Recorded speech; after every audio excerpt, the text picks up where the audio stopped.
Welcome to the NEPA Scene Podcast. We're coming to you live from Cole Creative in downtown Wilkes-Barre. I'm Rich Howells. I'm the founder and editor of NEPA Scene. And I'm John Popko from Alt 92.1 and the Saturday night host of Alt Natives on Alt 92.1.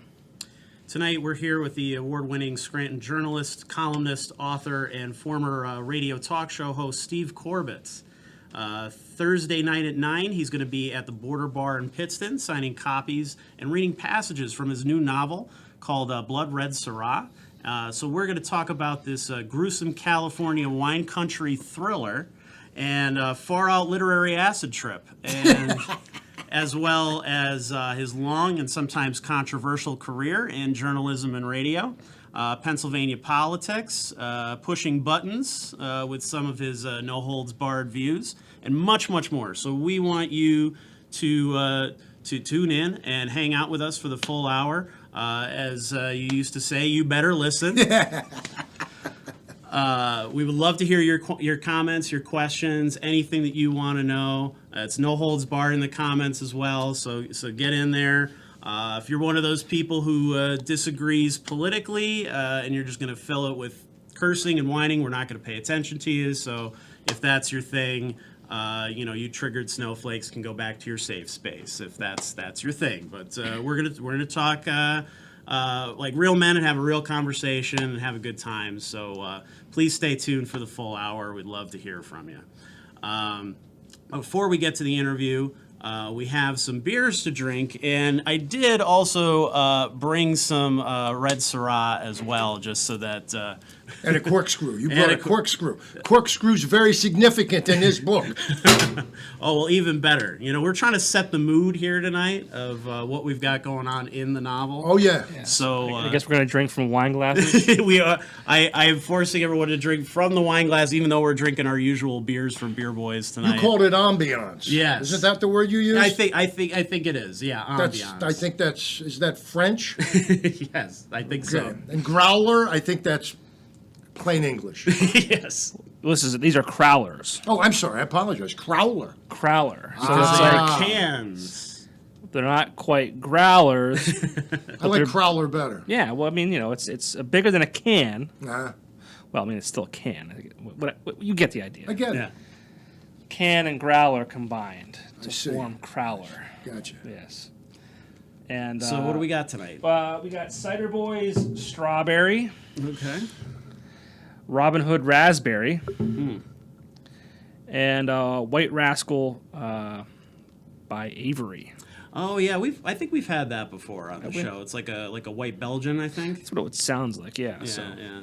That's a good one. what would you like to have first? What would I open first? Yeah, I'd go with the this one. Yeah. The Rascal. the rascal. Yeah, the Yeah, White Rascal. we need more rascals in our community that do good I rascal. feel like kinds there's of probably Yes. some rascals in this book. Oh, there's some real rascals in the book. There's no doubt in anybody's mind. There are many rascals in that book. We've got an entire outlaw motorcycle club in that book, loaded with rascals. This is gonna be Yeah, this is gonna be fun to try and real pour these. fancy. Rich, what's going on at Beer Thank Boys? you very much. Well, tonight is their glass night, so you could stop down for Dr. McGillicuddy's apple pie or apple cider in a free Dr. McGillicuddy's and Beer Boys glass. They also have a happy hour on Wednesdays, Thursdays, and Sundays from 9 to 11, and Fridays and Saturdays from 8 to midnight. So make sure you stop in, take advantage of the major selection that they have there. 72 beers on tap.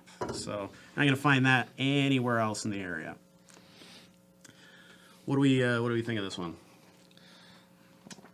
I feel like we should cheers. Chucky Orla. We're fancy boys now. Yeah. You know what Chucky Orla means? Chucky Orla is Irish Gaelic for our day will come. And that, too, is part of this book. Our day will come. Chucky Orla.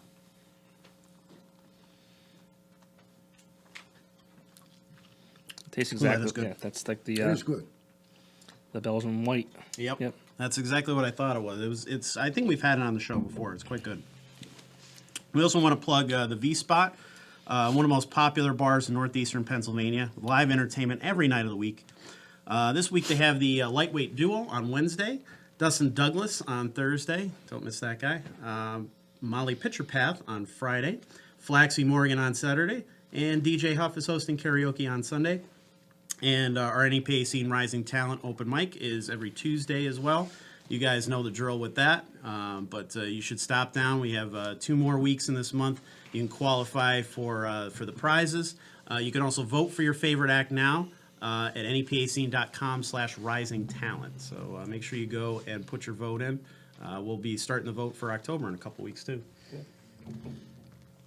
Before we get started, I wanted to address Mr. Freddie Fabry. You loudmouth loser! What's up, boy? What's going on? Asshole. You men in your sports. That's all. It's all in good fun. He called me. He texted me. He Facebooked me when they were playing the series together. And the Red Sox beat the Yankees, so ha. He gets his feelings hurt very easily, too. Yeah, you know Freddie. I do. Yeah.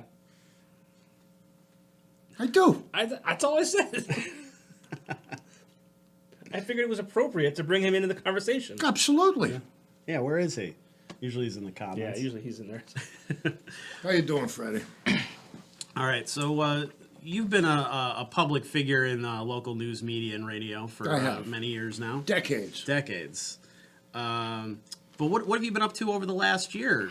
We haven't seen much of you in the public eye, It's so true. to speak. It's true. So what I've have you been I've doing? been living a monastic life, which is good. We live in the hill section of Scranton, and we've got a beautiful old house with wood and stained glass, and a beautiful Japanese Zen garden in the back. So we pretty much have a peaceful routine, both of us. My wife, Stephanie Bressler, a manager, sitting over here. We meditate in the morning, burn incense, do yoga, do Qigong, Chinese breathing and stretching. I still train Aikido Jiu-Jitsu and Aikido and other arts with my friends. We spend a lot of time looking after ourselves and each other and taking care of ourselves mentally and physically. I also have been in the office that we keep in our house, banging out the words. In the past year and a half, I put together 3 manuscripts.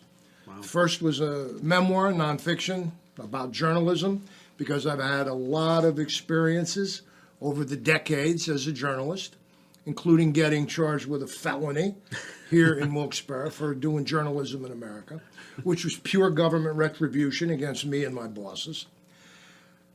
But nobody wanted that memoir about journalism. Nobody was interested in that. The publishing houses, the agents, nobody was interested in a local journalist. Everybody says how much local journalism matters, and it does. Oh, absolutely.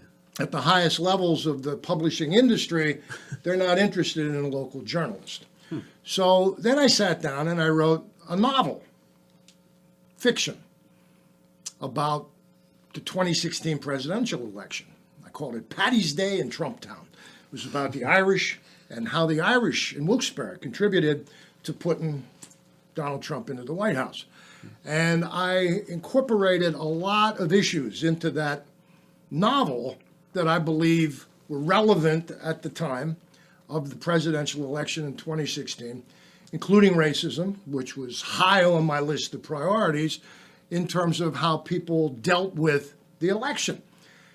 Nobody was interested in that novel. Nobody wanted anything to do with that novel because I realized in the publishing industry, they don't care about the Irish in Wilkes-Barre. It's not an issue. It doesn't matter. So then I thought, what am I going to do now? And I sat down and I took all that was in my head after living in California, the Central Coast, for almost 5 years. And I created this life called Blood Red Syrah. And Syrah, of course, is a kind of wine, a kind of red wine. And I tell a story about a search for truth, a pilgrimage that brings many of the issues together that I've written about and talked about either in the newspaper business or on News Talk Radio, and I address them through characters I invented. But of course, all good fiction reflects the reality from which it's drawn, and this is one wild run down a roller coaster rail. Well, I wanted to read the description for people because I think it just immediately kind of catches the eye. Unleashed on a psychedelic pilgrimage through California's Central Coast wine country, Destiny forces Wally to face Syrah, a vicious personal demon who taunts and pushes him through the tangled vineyards of bloody vengeance and deadly despair. So where does a story like that come from? A story like that comes from thinking about people who struggle with mental illness. People hear voices sometimes when they're mentally ill. And Syrah is a voice in Wally Wilson's head. Syrah is that voice that pushes him, that taunts him, that he fights to control and almost always fails to control. Wally, like so many people we might know, and people listening to us might know, has been diagnosed with a mental illness, prescribed medication that he decides not to take. And many of us who have written about mental illness or people who suffer with mental illness know that if you don't take your medication, there's a very good chance it's not going to work out. So that's the seed. I wrote a lot about violence over the years.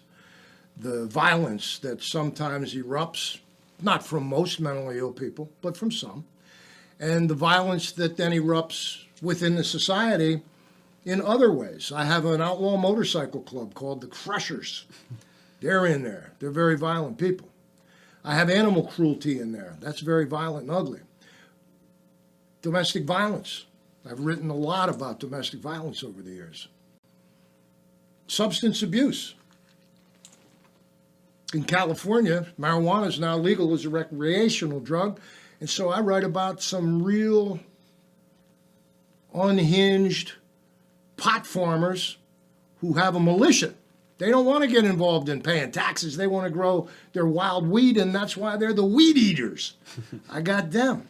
I got the environment, where here in northeastern Pennsylvania, the environment has been pillaged over the decades from the coal mines. In California, the environment's been pillaged as well. Oil gas drilling off the coast. We have fracking. Fracking now in California. Mm-hmm. Concern for the climate, concern for weather, extreme weather changes. So I have a tribe of women called the Mother Earth Patrol. They are either eco-terrorists or environmental patriots, depending on how you see them, depending on which side you line up with. And in the midst of all this that's happening, poor Wally Wilson loses his mother, who was his only source of protection. And Wally engages in this pilgrimage, the search for truth and enlightenment on a trip up the coast. And I don't want to give too much away because there's a lot in there. In 268 pages, there's a lot of life, and there's a lot of death. And that word on the cover, a gruesome California wine country thriller, that's sort of a trigger because there's some gruesome reality I describe in that fiction novel. So how much of that is you or things that you've seen in your lifetime? Fiction is fiction. You make it up. All my characters are made up. But obviously, if I have a guy who is a Chicano named Jesus Zarate, and he's a newspaper columnist, and I, as the writer, am not real kind to the newspaper business, it comes from my feelings after working in the newspaper business for decades. If I describe to you a scene in a winery, and I worked briefly, and I stress briefly, in a boutique winery, some of what I saw helped me create and invent, but some of what I saw was dead on accurate. So what I tell people is this: if you think you see yourself in the pages of that novel, ask yourself why you think you see yourself. Is it the way you're portrayed? You might think you see yourself, and I might be writing about somebody completely imaginary. So I ask you, based on the way people behave, the way characters behave, do you see yourself? Do you see somebody you know? Do you see somebody you love? Do you see somebody whose behavior is so inappropriate that when you look in the mirror in the morning, you smile or you cringe? That's what good fiction does. It brings it right into your heart, brings it right into your brain. It brings it right into you so you can reflect after reading a novel on whether you've learned any lessons about yourself through the characters, good, bad, or indifferent, in that book. Well, it sounds like it really went on a creative trip, so to speak, and you're not necessarily. I think so many books, especially because I get solicited by authors all the time Sure. to talk about their stuff and whatever, Yeah. and a lot of them kind of fit very neatly into one genre or another, or working on how can we market this to Sure. a certain thing, Right. and this just kind of blows all that out of the water. Absolutely, because some people surprised me by saying they thought this was a horror novel. And I said, well, I've described horrible situations. Right. Animal cruelty is horrible. Murder is horrible. But the horror genre then might go into fantasy. Well, I go into fantasy because I write a lot about what I've learned living in the Central Coast of California, which is heavily Mexican-American. I write about Mexican culture. I write about Mexican spirituality in the superstitions that sometimes come with people from rural parts of Mexico. And I write about animal spirits. But I also give you an opportunity to decide for yourself if that really is fantasy, if that really is what someone saw or thought they saw. I'm pretty well firmly rooted in reality. And as a result, my descriptions of life as I see it, life as I'd like to improve it, are based on my real experiences, but they're incorporated into a book that is imaginary. I write about people who believe in harmful belief systems. I write about white nationalists. I also tell people this book is raw because if I want to get into the head of a white supremacist, the dialogue I provide for you comes out of the mouth of a white supremacist. There's no nice Nazi. He's going to talk to you, or she's going to talk to you, the way they talk about people they hate. And what I hope people do is find goodness, find evil, find it, and then decide for yourself what you're going to do about it in your own life. Maybe you'll get worse. Maybe you'll get better. Well, my copy in particular It's very special. is definitely has a little special touch. Collector's item. We should talk about that. Collector's item. It's got a little bit of real blood on it. Yeah, Now, we didn't do that for. I knew a guy once who is dead now. His name was Zachary Swan, and I met him back in the late '70s. And there was a book called Snowblind: A Brief Career in a Cocaine Trade. And Zachary Swan was one of the earliest cocaine smugglers in America. And Zachary Swan and I got along great. And when he died, Snowblind was reissued and in a very expensive package that came with a gold Coke spoon and something else, sort of an accoutrement to the book. The blood on the pages of Blood Red Syrah doesn't make the book any more expensive and is not a gold Coke spoon. But it's real. I do believe down the line you might be able to get a couple of more dollars for that, reselling it on Amazon. So, you obviously have built a following of people Right. who have, listened to you on the radio Right. over the years, read your columns Right. and stuff like that.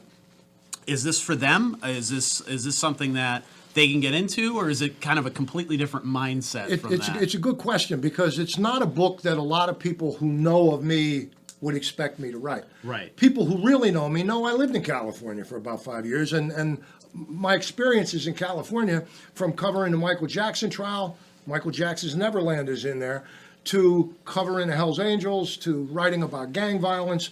All of that is in there, and I wrote a lot about violence when I was writing here. For example, I write about domestic violence. I wrote a lot about domestic violence when I was writing at the Times Leader. So people who expect me to write the politics that I also came to be known to write won't find that there, but you'll find crooked politicians as an issue in that book. You'll find all the issues in that book based in California are issues that happen here in northeastern Pennsylvania or anywhere else in the United States. These are issues that need to be addressed, big issues. And all too often people get hung up in a very, I won't say focused, I'll say limited look at their own community and their own lives. You really have to have a bigger picture understanding of what's going on in the state, in the nation, and in the world, I believe, to have the kind of perception that helps you as a person in your own life. I believe that. Limited editions who look at life with blinders on do themselves and their own communities a terrible disservice. And unfortunately, a lot of people are limited editions. That's, it surprises me that, you'd said people weren't, the publishers weren't interested in the more political book that kind of focuses on what went on here locally, because it seems like every national news source came to Luzerne County specifically, like after the election or right before, Sure, to talk about what was going on here politically and to go in depth about why these people supported the candidates they did or hated the candidates right that they did or whatever. It's interesting that they wouldn't be interested in that, because that's all you seem to be, it's all you hear on the news anymore. It is, but what they did was they jumped in and they jumped out. Right. They came in and then they left. It's the norm. That's what happens with these events and when national media shows up. I was in the arena with all the national media when Trump came, I believe, for the first rally. I was there, and then they all left, and I stayed here. So I continued in that war for 2 years. Yeah. And I was in that war hot and heavy. Just the other week, Ben Bradley Jr., the son of the late great legend Ben Bradley of Washington Post fame, he was here hawking a book about Luzerne County and the election. Oh, yeah, and he just jumped in and he jumped out. And I heard him briefly on an interview on the TV news, and I thought, this guy didn't spend nearly enough time here to really get it right. And he's a Pulitzer winner. He was a big shot with the Spotlight team at the Boston Globe. He didn't really get it right because he didn't spend the time to really understand the people in this community and what drives them and what often limits them. And that's the difference when you look at local journalism. And local journalism has to be more aggressive. Local journalism has to push more. Local journalism, all too often, becomes very clerical. It becomes very bureaucratic. And because it's local, the local publisher and the local editor might be indebted to the local advertising people. Obviously, we depend on advertising in newspapers and radio and television and even in podcasts. But how much you're willing to stand on principle in the face of losing revenue from advertising, that's the magic of good journalism. And I was fortunate enough to experience both at the Times Leader. I met and worked with and worked for some of the best editors I could ever imagine, because we stood on principle when the struggle came, and we said, if you want to fight with us, let's go. Let's see what happens. Then I dealt with the timid ones, the clerks of fact, those who didn't really find happiness in their own lives, and as a result, didn't do what they needed to do as part of the press. The press is sacred. But the press also has to engage in these missions of what's right. I like antagonizing people. I want the press to antagonize people. You can do it respectfully.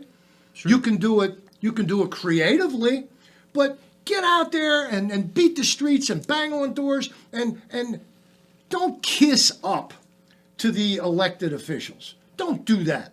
Challenge them. And if they don't like it, good. Challenge them again. Well, I feel like the investigative journalism in general, especially locally, you just don't even see it anymore. And I get that, budgets are cut and everybody's limited and everybody's just trying to, sweat and keep their jobs and do 20,000 things at the same time. I get that part of it because I was part of that for a long time.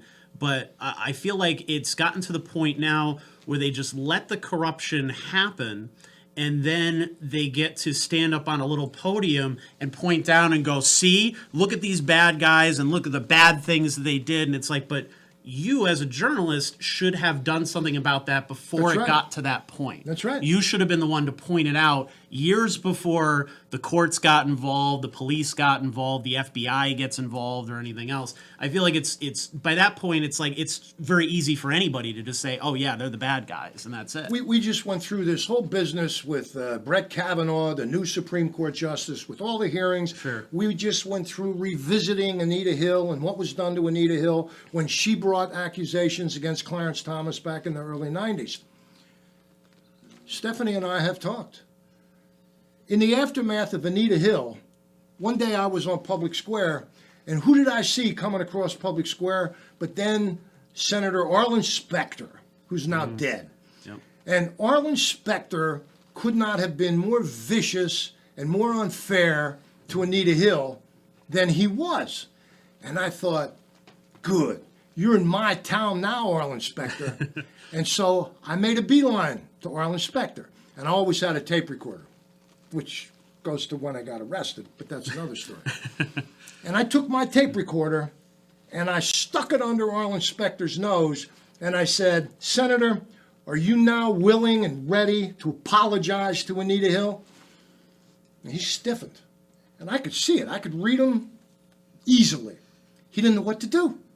Mr. Big Shot, tough guy, Senator, bullying and hassling Anita Hill, and now I'm in your face because I want an answer. I'm an American citizen taxpayer. You're in my city. You're my senator. I want to know. He didn't say a word. So I asked him again. Let me ask you again, Senator Specter. Will you apologize to Anita Hill? Not a word. And I asked him a third time. Nothing. And I looked at him like I was looking at a bug. And I turned around and I walked away into the Times Leader feeling pretty good when I came across an editor. And I said to the editor, wait till I tell you what just happened. And I told the editor what happened. And I could see the blood drain from the editor's face. Same look that I got from Arlen. Yeah. And the editor said, please, I don't want you accosting people coming. He was on his way to the Times Leader. Yeah. I don't want you accosting elected officials on their way to talk to the editorial board. And I thought, there it is, the beginning of the end. Instead of saying to me, you know what, Corbett, good. It's about time somebody stuck a tape recorder in Arlen Specter's nose. We're going to sit down and why don't you come up and sit in the editorial board meeting? We'll ask them up there. Then we'll write an editorial about it. And I'd be saying, yeah, crack them. That's not what happened. I got chastised. And that's when I started to see, this isn't the way it's supposed to be. Right. I like aggressive, smart, accurate, principled citizens and journalists. We have them in America, but I want to have more and more of them locally in northeastern Pennsylvania. TV, radio, podcasts, print, you tell me, I want it. That's why I like what I'm starting to see with some of the younger bands of all things. Some of the younger people are starting to write songs that are relevant to issues. Some of the younger people who are creating aren't really getting the support that they could and should get from mainstream media. And I've been a part of mainstream media, but I pretty much, even though I made some compromises, I never compromised my principles. I pretty much was able to stay one step ahead of the posse. And that's what I want. I want to tell people, you can do that. You'll pay for that, but you can do that. And your principles are then intact. You remember the movie The Magnificent Seven? Mm-hmm. Magnificent Seven. They're good guys, and they come into the town, and the people are afraid, and they're vulnerable, and the bandits are coming in. The Magnificent Seven look around and say, we can teach you how to defend yourselves. It's a movie based on the Seven Samurai, the old samurai movie. Right. And that's what appeals to me. You need that willingness to stand on principle and not only go down with the ship. You got to rock the boat. Sometimes you sink it, too, on purpose. Well, it seems like, people kind of are kind of told talking points now. Mm-hmm. And a lot of media just seems to be the repetition of the talking points to the mm-hmm. point where with the political discussion you see on Facebook or on social media or anywhere else, it's just kind of people regurgitating those. And that's on both sides, on all sides. No matter what your political opinions are, it seems that people just kind of read off what other people go, yeah, okay, that makes sense to me. Mm-hmm. I'm just going to kind of repeat that and regurgitate that. So, you have obviously a lot of discussions on your show over the years mm-hmm. on WILK. You went back and forth with people and stuff like that. What do you think is the most important thing that you did while you were there in radio, in terms of keeping the discussion lively and honest in your view? I provided accurate information on a national level. I'm a reader, I'm a thinker. I know where to go to get news that matters and is solid and is accurate. Accuracy matters. On a local level, I did my own reporting. I continued to bring reporting into a so-called entertainment medium by raising the bar. I wanted to raise the standard in news talk radio because across the board, news talk radio, in my opinion, is a wasteland. So many stories in northeastern Pennsylvania I was able to highlight on the air, live sometimes, breaking news live on the radio, which I thought was the way to go. Newspaper stories, a different medium, but getting out, digging into people's lives, developing a reputation where people who needed help could trust me, and they did. And I would never, ever turn my back on that bond. I would never, ever violate that sacred trust.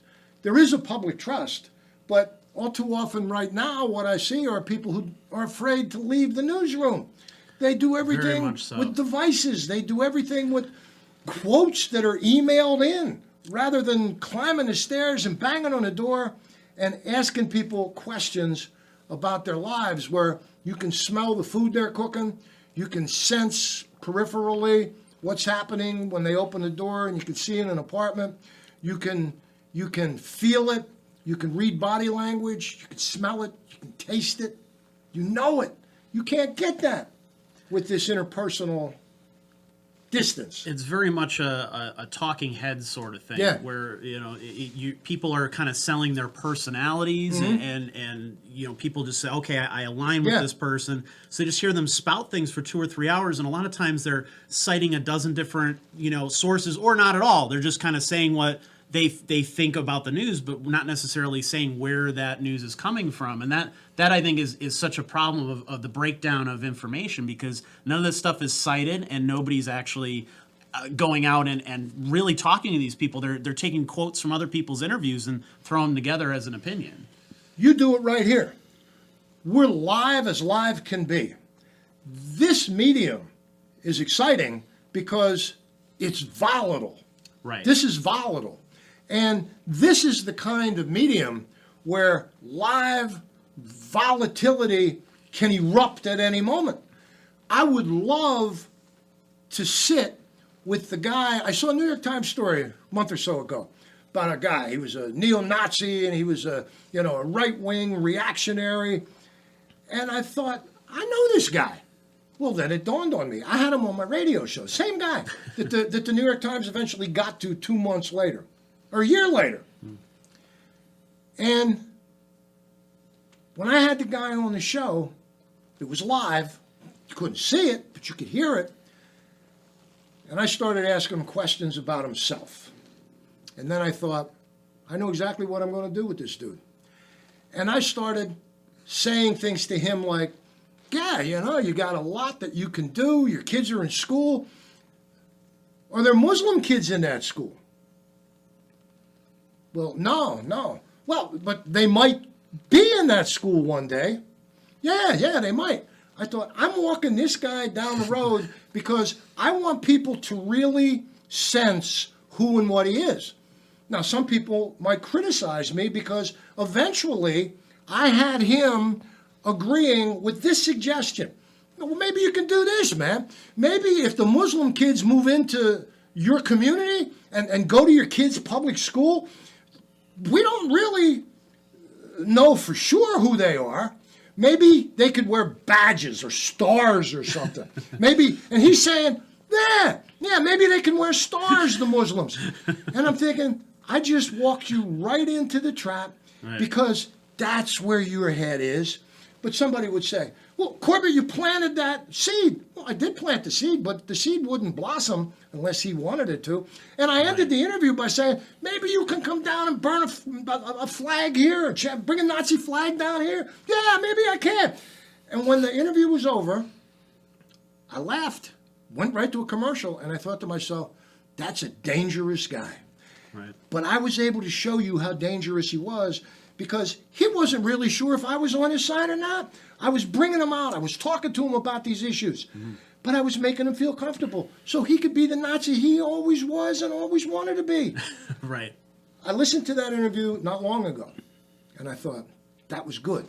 You could do that here. You could bring the neo-Nazi in here.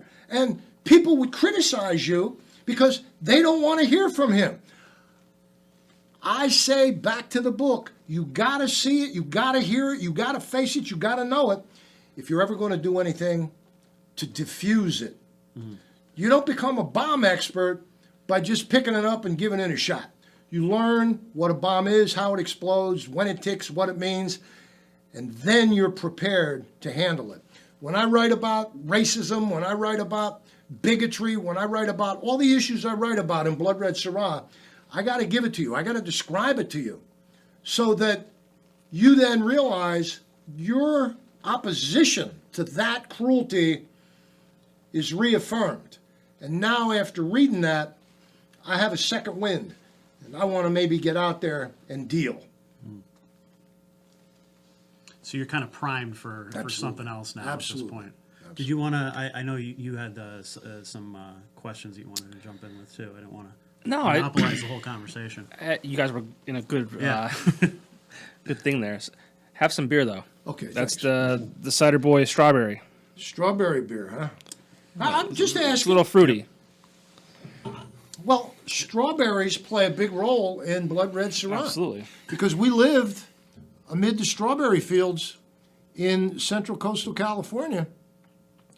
And most of the strawberries in America that don't come from other countries come from Santa Maria, come from the central coast of California. And there are scenes in here where the farm workers that pick the strawberries are abused and taken advantage of by growers, agribusiness. Very similar to the way the coal companies abused and took advantage of people here in this community for so very, very long. So these issues always arise. We still got orange streams in Old Forge. And it's the waste mineral, metal, whatever it is, the poison that's coming to the surface. We still have pesticides on the Central Coast. So one person's poison is another person's poison. Well, one thing I said to you before we started, I've heard a lot of negative things about you. We've never met before until tonight. Right. I think you're a nice guy. but people either love you or they hate you. You know, and obviously in the media, you kind of know that going in. Sure. How were you able to manage, like, you know, like every day dealing with like people hating you and people loving you and? I'd be a liar if I said it didn't bother me at times, but mostly because I was starting to get tired of it.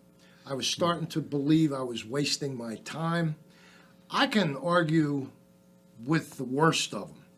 And 9 out of 10 times, if I'm arguing a position or an issue, I've read more about it than 99.9% of callers to talk radio. And that incenses people. And Stephanie would say to me occasionally, "You're going to have to stop telling your callers how stupid they are." And I kept saying, somebody's got to do it. True. I don't want to say that people who try to discuss issues are wrong. They're right for trying to discuss issues. But you really, truly have to put some work into knowing what the issue is. And I know people get locked into what they read online, what they read elsewhere, what they hear, what they see video-wise. And it's an easy trap to fall into. To get smart, you really have to work. It's like any other challenge, whether it's playing the piano or anything that you do.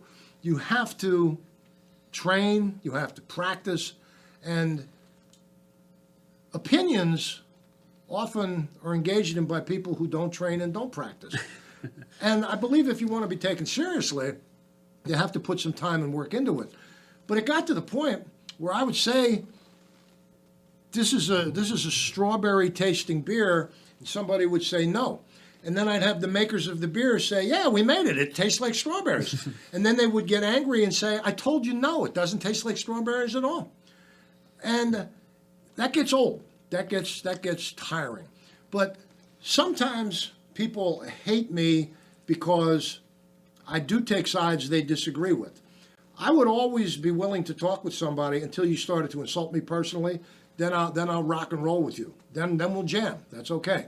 But people mostly hated my ideas, which is spooky. Because when you have an idea, when you believe in something, and people then attack you for that, that's not good for anybody. No. So people who hate me, I sometimes believe some of them hate themselves. That's what I believe. I'm easy to hate if you disagree with me, and I'm easy to love, too. I'm a lovable guy. NEPA is definitely a different culture, so to speak. It is. It's its own culture. Really. Yeah, I mean, you probably got a lot of those callers. I don't want to say we're an uneducated area because that's not fair. Some were. But yeah, and I feel like a lot of those people who have the time to call in, it's like Talkback 16, same thing. Mm-hmm. It's, the people who have the educated awareness and knowledge, like, probably wouldn't call you to argue because they know better. They're much like you, and they wouldn't. Many of them aren't listening to talk radio. Right. Well, many of them aren't listening to talk radio. But at the same time, the discussions people have, I don't want to argue with people. I don't want to try to persuade people to see life as I see it at this stage of the game. That's why I think I'm writing novels.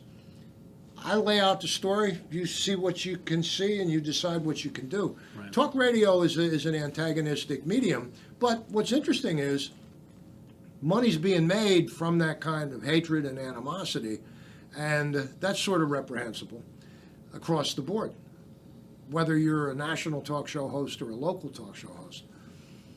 So many people really hate other people.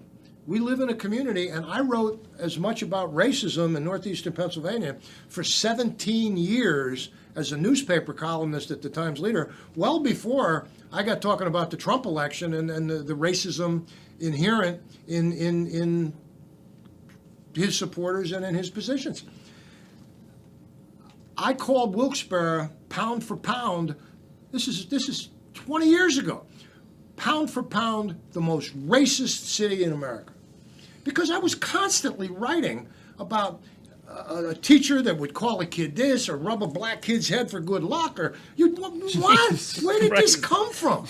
Okay? And I would lay it out. And I had guys that were old time guys. I had a guy who was a bail bondsman and an ex-fighter, and I loved him. And when we moved to California, he cried. He cried. And he was as hardcore as anything. And he would say, Corbett, why are you writing about them? And I would say, Jack, please, you don't need to talk like that.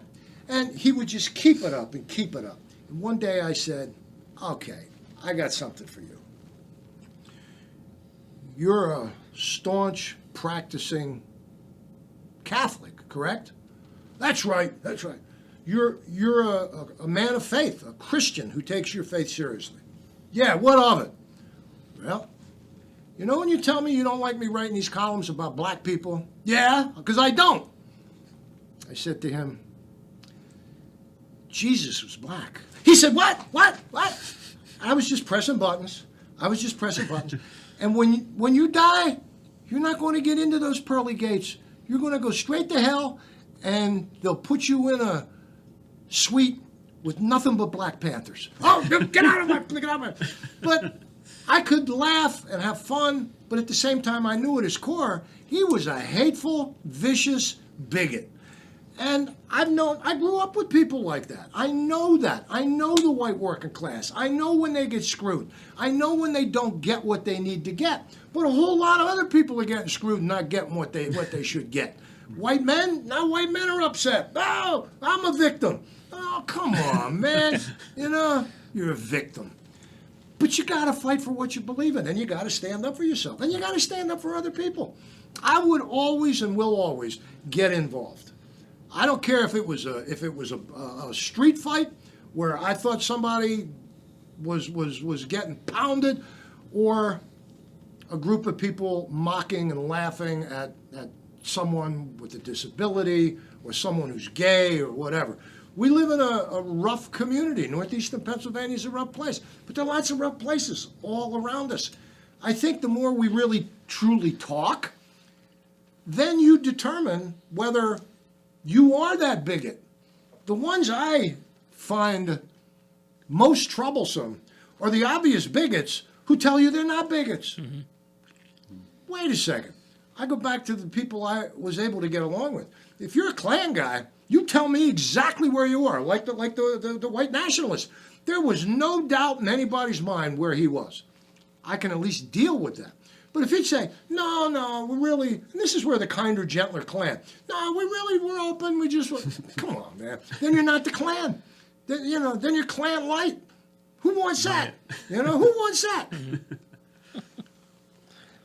Are your thoughts, obviously the midterms are coming up, the midterm elections. There's an exam on this? I got a midterm on this?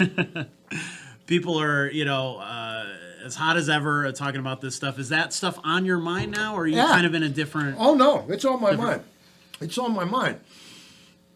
I watch as the clouds of the apocalypse roll in, dark and vibrant. And I wait to see if America will survive. I wait to see if Wilkes-Barre and Scranton will survive. We're not doing as good as they like us to think we're doing. The rich get richer and the poor get poorer, and that's a fact. That's just the way it is. Somebody told me once I was a classist. What does that even mean? You don't like rich people. For the most part, I don't. And if that makes me a classist, I guess it does. But I want rich people to get conscience. I want rich people to use their money to really try to help a community and try to help a nation. I'm a very patriotic guy. I'm somebody who believes dearly in liberty and justice for all. I'm somebody who believes in a nation of law. I'm somebody who thinks that the presumption of innocence is absolutely crucial to this society. But I'm also somebody who's not a sucker. And I'm not going to let you play me and say you own that flag. Yeah, well, I got the flag too. I watch very carefully and I'm very concerned that the country is slipping off the edge. I'm very concerned that we're on the eve of destruction. It used to be a song. Did you ever hear that song? Say no. I don't think so. Ah! Barry McGuire, Eve of Destruction. Put the headphones on, drink some of the strawberry beer. All right. 1965, I think. Yeah. Now you obviously you lived on the opposite coast for 5 years and, Yeah. and then came Yeah, back. yeah. Did that give you a different perspective too? Did that Yeah. kind of like Oh, yeah. put things in context in terms of because I think you oh, yeah. living here you kind of have can get stuck well, in. I grew up in the Harrisburg area. Right. My grandfather, I got 5 generations in Scranton. My grandfather came over from Ireland in like Mm-hmm. 1904, mined coal for 45 years, died of black lung from the coal mines. But when I moved here in 1985, I wasn't indebted to anybody here. If you go to high school here and you know everybody and you all grow up here, it's more difficult maybe Absolutely. to step into a relationship like I stepped into the community. It's hard to be objective. Yeah. And then when we left, I thought, I'll never come back here. I got nothing here. We have no kids. We have no pets. We were going out. Our parents had died. We were going out to get ready for retirement one day and be in that beautiful paradise of sunny central coastal California. But when we got there, I was pure East Coast. I was too loud. I looked different. It was a very different culture. There were many cultures. There were many Californians. It's such a big place where even where we lived, 5 miles this way or 5 miles that way, you were dealing with many different cultures, surf culture, Mexican culture. We learned so much, and we made such good friends with young Mexican-American farm workers that colors the way I see a lot of the issues about immigration, for example. Right. It's in the book, the way I see how people treat each other and deal with each other, the way I see how limited some people are when it comes to their lack of understanding about how big a country this is, because it is. All your experiences, if you're open, if you're aware, can help shape you and help you evolve and progress. I worry that people who get limited, and that's the word of the night, I think, devolve. They devolve. Right. And it's like they're shrinking and not getting better. And that's a disease. I've seen people that even people I'm related to that have kind of transformed in this. The political climate has kind of made people very black and white, so to Oh, yeah. speak. You Yeah. know, Yeah, until like you said, I think people need to kind of sit down and have a conversation. Sure. To see other sides, and I don't think that's happening. It's just this constant name calling and people who are trying to. Feel more clever than the other person. You know, somebody posts something that they believe in, and then someone I think tries to just be clever. Yeah. And to knock them down a peg, as opposed to saying, "Oh, let's actually engage in a real conversation." The about difficulty this issue. too is, I would like to believe we have better choices than either Facebook or talk radio. Right. But that's really where That's- we've devolved. Right. I can't stand Zuckerberg. I can't stand the concept of his world, but it's so convenient, and most people succumb to the lure of that world. But I worry about people and their inability to talk with each other. I don't want to argue with people. I don't want to go to a party and get into a political discussion. I really don't. I sort of dance around if I have to talk to people in a public place. I really don't want to argue. I don't want to persuade people to see life my way. But I frankly, at this stage of my life, would rather be around people who, for the most part, agree with the world as I see it. I don't want to spend a lot of time at the Thanksgiving dinner table arguing with anybody about it. Sure. And at the same time, I don't want to sit listening to somebody who's obviously a bigot, who's obviously a racist, who takes great pride in hurting other people. I don't want to stand by and let that happen either. Right. Okay? So it's a quandary, and it's a tough time. I think to be young particularly, Yeah. but I have some faith that with art, with creativity, with expression, writing, music, poetry, video, these kinds of interactions, they're more people to people. And I think people are tempted to block out the politics. You shouldn't do that.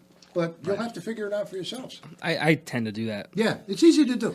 just because it's easy to do. it's frustrating. Yeah. You know, you've seen families like torn Yeah. apart Oh, over this, absolutely. and it's like that's crazy to think about. And I saw a meme the other day that kind of makes sense. Joe Cavison posted a couple days ago. Kids go to college and come back liberal. Haha, you're right. It's almost as if the combination of education and exposure to hundreds of worldviews affects your opinions.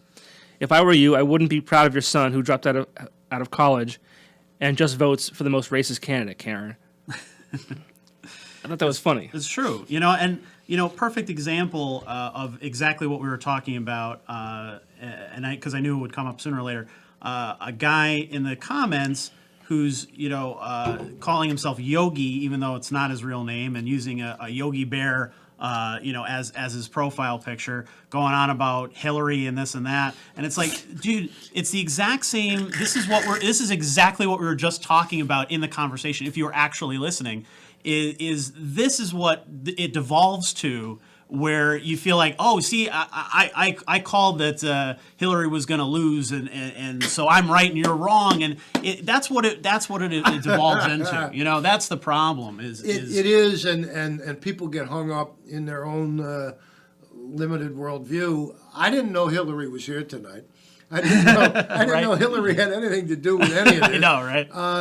I just didn't know that, but he's locked into that. That's his deal. He's locked into that. Yeah. And let's see how life works for him. I hope it works out all right. I hope he's doing okay. But you know what? He's watching, right? Yeah, exactly. There it is. Exactly. So we'll hope for the best. Yeah. We'll hope for the best. I give him a blessing. We've a couple random comments and questions. Yeah, I'll get to them real quick. We'll try to rapid fire them before we wrap up here. Kenny Hill says, what was your? It's a loaded question, but what is your best and worst moment throughout your journalistic career, in your opinion? Okay, best moment, and it wasn't best, in the sense that it was a happy moment. The best moment was when Glenn Walsifer was convicted of strangling and killing his wife Betty. It took police in Wilkes-Barre 3 years to charge him, and I wrote 58 newspaper columns and was accused of hounding him, and as a result, after he was convicted, my bosses and I got arrested, and it was pure retribution on the part of the government coming after us, but then we did win one of the biggest First Amendment National Journalism Awards in the country. That was probably the best, because justice did prevail. And I've remained dear friends with Betty Tasker Walsifer's brother. I saw him today, 32 years later, as a result of that horrible murder. The worst, and there probably were a lot of worsts, but this is the one that jumped into my head. There was an arsonist loosed in Plymouth, and the houses were burning. And they knew somebody was setting fire to these houses. And I said to our photographer at the time, he would sleep with by his ear to hear the fire calls. When you get the call, the next one, the arsonist in Plymouth, call me and pick me up. 4 o'clock in the morning, the phone rang. He was there in 5 minutes. We shot over, and the fire had just started, but they put it out. And people were all standing around, and an older woman was standing across the street. She had an American flag. It was an old bar, and I thought, there's my column. So I went right over to talk to her. She asked us in really early in the morning, asked if we wanted a drink. We told her, no, thanks.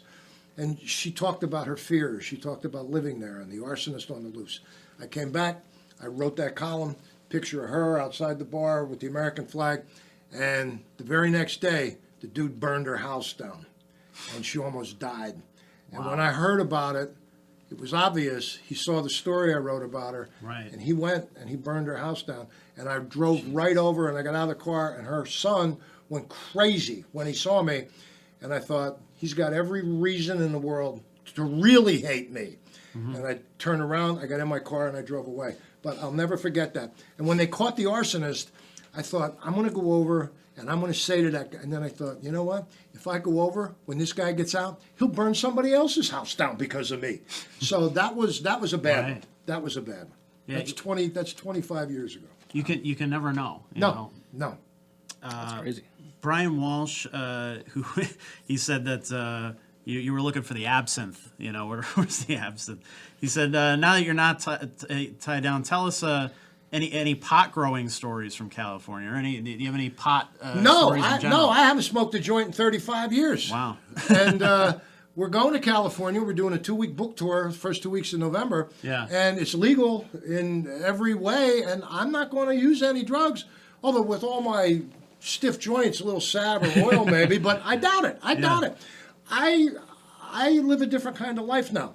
The pot that was grown out there wasn't a lot that I wasn't in that circle. I wasn't in that circle. I never really was.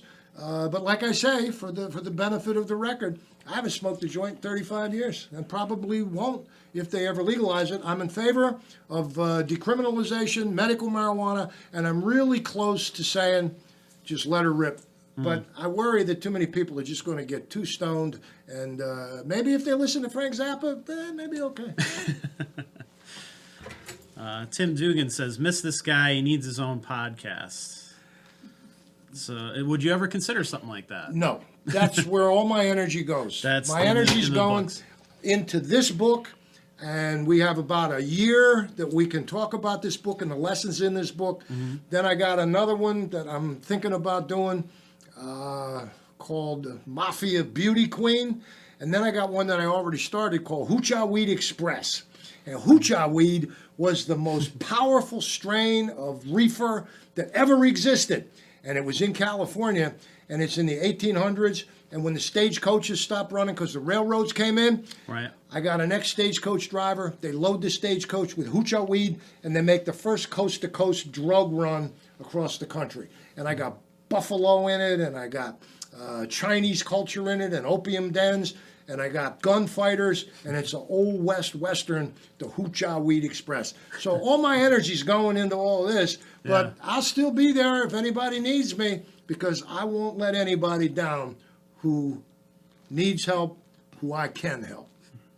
Well, you know, most people in the comments here have been real positive, which is great. It's reflective of our audience too. We really try to focus on the positive stuff. That's going good, on and in I the thank area. everybody for paying attention, and I thank everybody who is involved in creativity and where we are and who we are and what we can do together, because we can do a lot together. If we're all on the same side, we are powerful people. Yeah. Yogi's still chiming off though. No, Yogi, His book would make a good doorstop. Good, Yogi, good. Scott Kucharski says some of the best local radio was Steve's coverage of the Kids for Cash disaster, as well as he discussed the mafia connections in the area. Nothing was taboo for him. Nothing was taboo. You're exactly right. And you have to, if you want to, be taken seriously. Not only be honest, but exhibit some level of guts.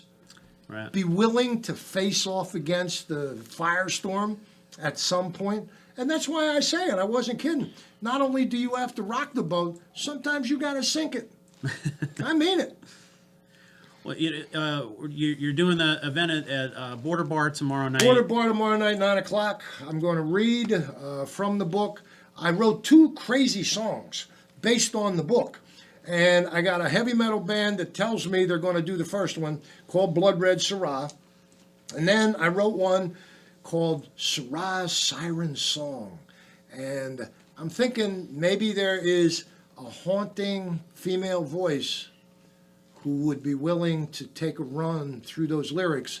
I don't know how to write song lyrics, but I can give you the bones, and then maybe somebody can add the meat to it. So that's Border Bar, Camp Rattlesnake with Callahan, 9 o'clock tomorrow. And then we're doing the Wilkes-Barre Scranton Female Roller Derby, Halloween flea market in Music on Saturday. They're the Roller Radicals. So we've got had Border them on the Bar, show before. They're Border great. Bar, Camp Rattlesnake, Roller Radicals.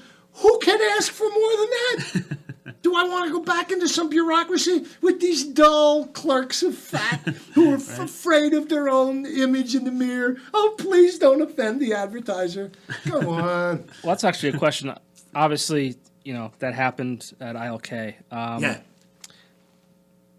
If you want to elaborate on that, you're more than welcome to. But was that almost like a blessing in disguise? Oh, yeah. Yeah. I clashed with the decor, which was nice because I worked hard to do that. Yeah. But Yeah. they didn't know I was leaving at the end of the year. And had I just left at the end of the year, and Stephanie and I talked about it, they'd have given me like a dusty cake in a miserable conference room and told me what a nice guy I was. Right. Instead, I went out in a blaze of glory. I went out as a media martyr. I went out as somebody that's true. who got fired because they were afraid. And fear gets you nowhere. He asked questions. Even obviously Sue Henry was pushed out the next year, and then now she's running for state house. So Okay. do you have any opinions on that either? No. Well, that solves that. Well, Yogi thinks that we're racist. But wait a minute. How did he come up with that? Boy, See, we that's just- exactly what I was talking about. This is exactly it. This It is a goes from round strawberry and round. beer. No, it isn't. Yogi thinks we're racist. Well, he goes, "Are those guys racist?" That Steve is talking to. Yeah.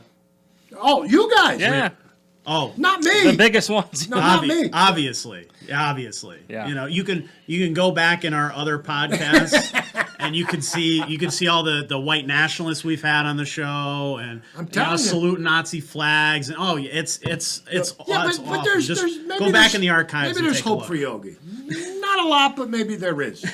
Maybe there is. I'll never forget the moment that I learned that race and color didn't matter. Yeah. I think I may have told it on the show before. I'll do it real quick. I was maybe 5 years old. I don't remember, and got a calendar. I went to the calendar to see what the picture was on my birthday month, and it was a black guy. And I said to my mom, I said, "Mom, I don't like my picture on my birthday month." She said, "Why?" And I said, "Because there's a black guy on it." And she's like, that's when she taught me, and I'll never forget that. So thank you, Mom, for Yeah. doing that for me, because it's crazy to think. I mean, I'm 5 years old. I don't know any better. I just No, knew that they no, were no. different than me. Absolutely, So I yeah. never Right. saw an African American before. But No. when I was 5 years old, I'm living in the country. Right.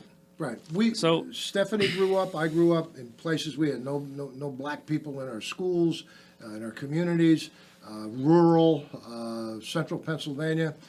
This community is a changing community. We're seeing more and more people coming in, and more people coming in from other countries, more and more people coming in as immigrants, the way our forebears came in. And I've tried to explain to people that's the evolution that America promises. Yeah. And that's the evolution that makes us America. And if you get into this closed-minded limitation of not justice, but just us, that's not America. How can you wave a flag behind that? That's not what we are. So it's worth fighting for. And I'm a great believer in nonviolence. I'm a great believer in working hard to get smarter and training. And I believe that if we work hard and train and talk with each other and find people with whom you can engage in the fight on the same side, there is strength in numbers. And that's why voting matters and registering voters matter. And that's why recognizing the difference between right and wrong, just basic right and wrong, fairness. You know it. You know when women are discriminated against. You know when abuse takes place. You know that. You can see that. And I'd like to be the person to help make that better. And you got to take a stand. You just do. Well, thank you so much for being on. Thank you We all. loved having you on. It was a great discussion. Thank you to all the commenters who left some comments. I didn't get to every single one, but James Callahan, we were just talking about, was Good very man. complimentary. Kali Mon, the Garland of Arms. She's terrific. They host band is the great. open mic, which they'll be is there going to be tomorrow. right after. They'll be there tomorrow, yeah. So you can go check out the book, get your copy. Hear you do We some have a reading from website, it. bloodredsyrah.com. It's a great website. I'm writing blogs. I'm going to be updating them regularly. We have a Blood Red Syrah Facebook page. A lot of people are engaged in that. And I'm happy to talk. I'm happy to be there. I'm happy to take a punch occasionally if I have to, but I would prefer not. Well, you're a peaceful guy. I am. I'm a man of peace, and that's where it's at. And So I think you could take anybody down if I'm you a had that man problem. of peace, and I hope others are as well. Men and women of peace. But thank you all. It's good to be here, and we'll talk again. Yeah, absolutely. It was great having you. Thank you. And we will see you here next Wednesday. So thanks for tuning in. Thanks, Beer Boys and V-Spot. Yes. And all that good stuff. And the beer was great. Yes, Yeah, it was. well, it Have was. a good night, everybody. See you guys. Go Red Sox.